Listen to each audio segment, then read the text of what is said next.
Hello and welcome to Lily's Library. So today we are going to be going through my 2025 reading goals and doing the Booktube newbie tag.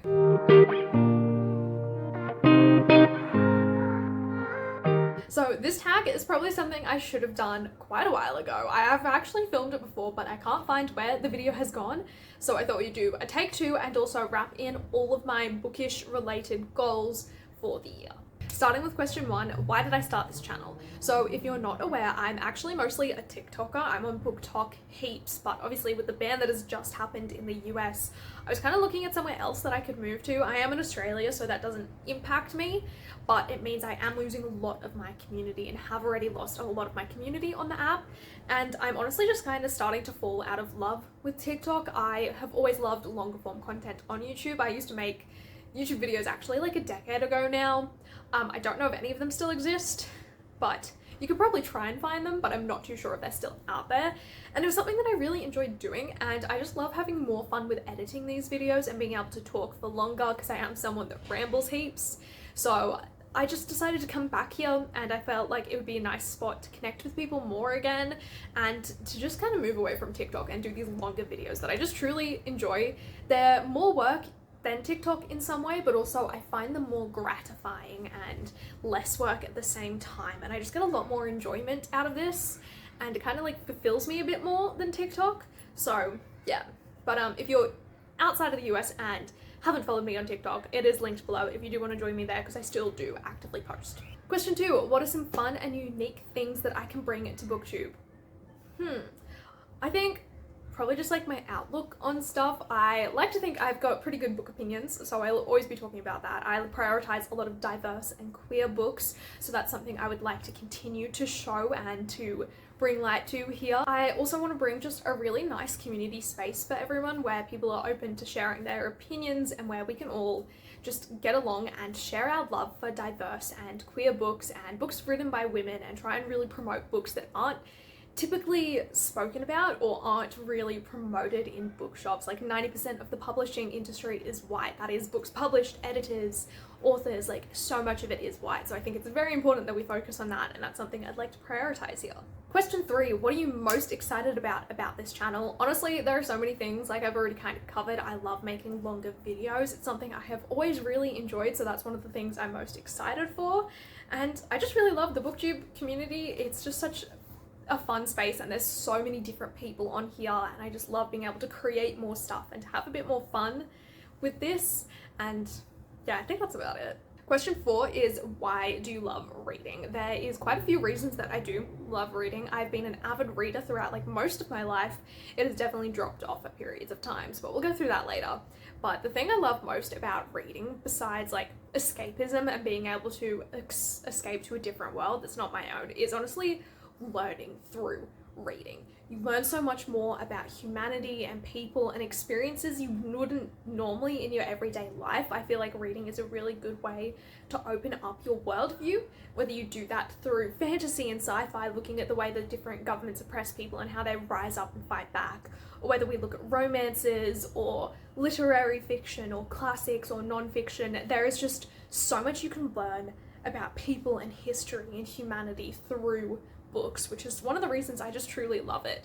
And I love the way reading makes me feel. Like when you read a really good book that you just don't want to put down, that you are constantly thinking about, even dreaming about, that has you bawling your eyes out or laughing out loud or just feeling such strong emotions. That's just why I love reading. Question five, what books or series got you into reading? Now, we've got a few different answers for this. If we were to look at my childhood, it would be the Spiderwick Chronicles books as a kid. I really loved those. Same with the Magic Treehouse, I think it's called. It was or something like that. I'll find it, but it's like the Moonface one, and they lived in a tree house. My nan used to read that to me and my sisters all the time as kids, and that really sparked my love for reading. We've also got the Charlie Bone books. I think that's what they were called as well. This was about a boy that was going to a magician school and stuff, and it was just something that I really loved. High school, the things that got me into reading was Cassandra Clare. I really loved the Shadowhunter Chronicles and the Infernal Devices. The Infernal Devices was my favorite. And there was just so many good books at that period of time. Like this was when I was starting Booktube back then, like The Hunger Games, Divergent, all those like kind of classic Booktube books. But as an adult, the books that got me into reading was actually during the COVID pandemic. So like 2019, 2020, I was just moving out of home. My whole life got disrupted. I was working full time and still had to work heaps, but I was doing uni at home, and I found I had so much downtime that I couldn't go out and do things. So I picked up reading again, and I started with the Darker Shade of Magic books, and I just absolutely loved those books and fell in love with V. Schwab's writing, and that just really re-sparked my love. It's what made me start my TikTok account as well, because I saw heaps of people talking about it on there. Then we went to like Priory of the Orange Tree and stuff like that. Question 6. What questions would you ask your favorite booktubers? There are so many. Quite a few of my old favorite booktubers don't seem to make videos anymore, which makes me really sad. So to them specifically, I'd ask if they're doing okay and how they've been and if they're still passionate about reading. For other ones, it's just like, how do you organize your bookshelf and how do you find room for all the books? Because it is a struggle sometimes. I'd also ask them how they stay motivated with reading when things in their life kind of go awry, and how they keep moving and progressing through harder times when they still want to do this kind of thing but are struggling personally. I think that's something I'd very much like to learn from them. Question 7. What challenges do you think will be the hardest to overcome with starting a booktube channel?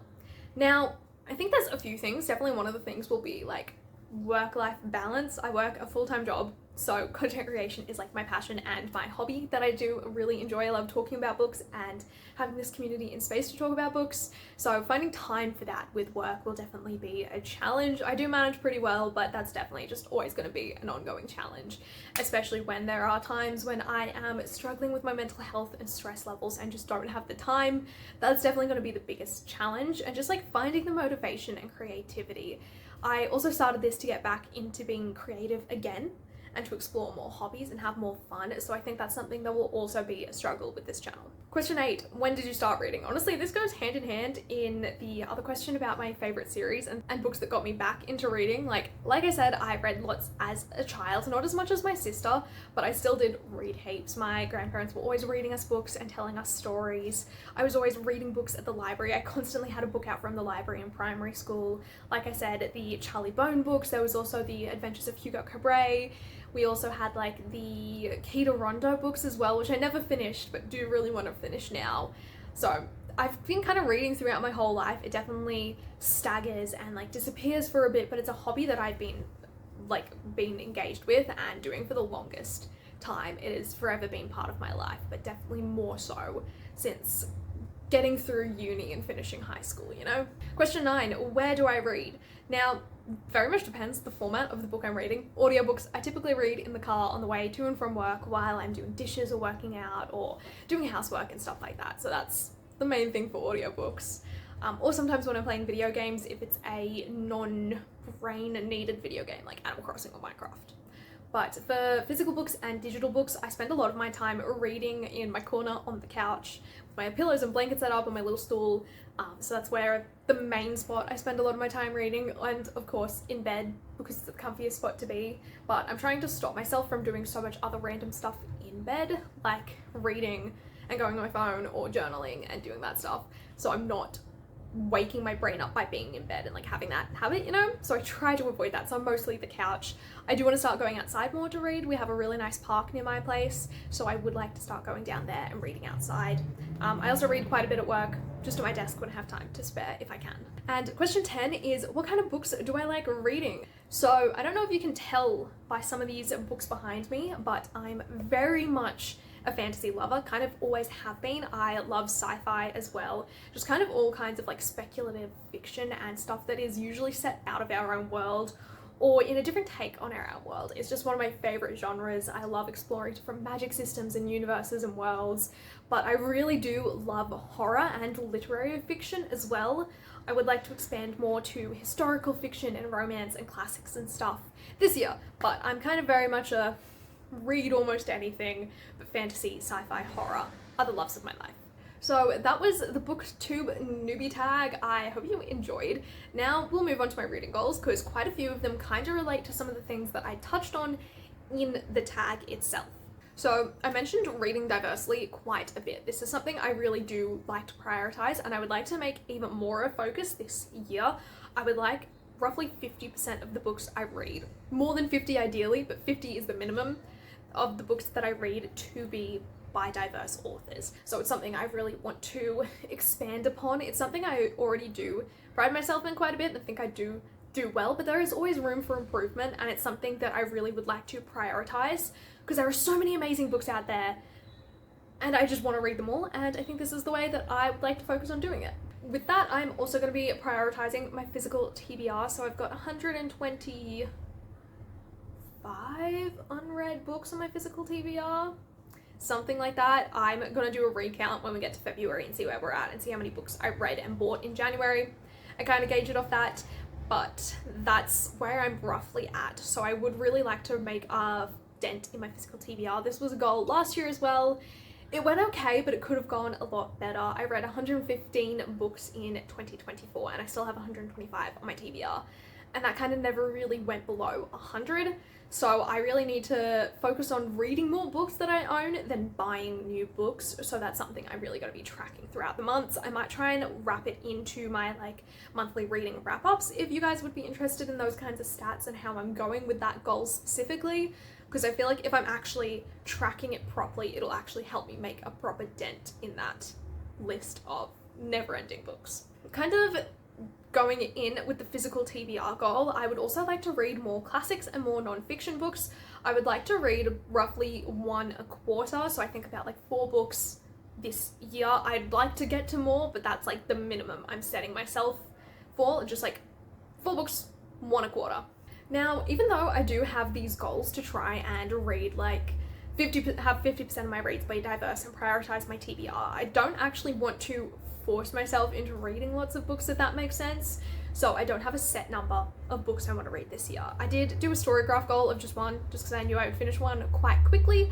So I just wanted that kind of little mini celebration right at the beginning to say that I'm always completing my reading goal, you know? But I would really like to focus on the quality over quantity. So I will be DNFing books I don't like, that I'm not vibing with. I'm going to be more ruthless with it because there are so many books out there. And if it's just something I'm not vibing with, I'm not going to read it. I'm not going to put myself through that. I'm not going to waste my own time with something that I think is mediocre. Someone else could love it and it could be 5 stars for them.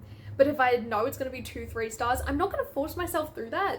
It can be fun to hate read a book, but there are so many books out there, I just don't want to spend my time on books that I think are mediocre.